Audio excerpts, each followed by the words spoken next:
Yesu yavuga kuri mpwemu yera. Mpwemu yera ni watuma umunyavyaha amenya ko ari umunyavyaha. Nimuze muharire n'umuntu mumubwira ubutumwa mumemeza ko ari umunyavyaha kandi atari karavyemera. Namwe kera mutarakizwa mwaraharira mukavuga mukirarira ngo murabagororotse ngo nta makosa mukora. Ariko uyu munsi umwe mwaramenye Kristo murahishurirwa muramenya ko muri abanyavyaha muramwakira. Nta muntu amenya Yesu atamuhishuriwe.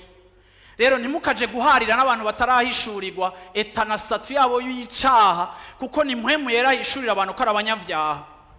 So mpwemu yera ni wa duconvaincre niko Yesu yabwiye abigishwa biwe ngo uwo niyaza il convaincra le monde à ce qui concerne le péché. Mpwemu yera niwe yemeza umunyavyaha ko ari umunyavyaha nkavuga nti ndi umunyavyaha. Mpwemu yera yemeje Dawidi ko yakoze icaha. Dawidi yandika Zaburi yihana. Mpwemu yera ndi watwemeza icaha. Ariko mpwemu yera atwemeza icaha ariko mpwemu yera ntaducira urubanza. Muko muranyumva abantu b'Imana. Mpwemu yera aduconvaincre péché ariko mpwemu yera ntadukondana.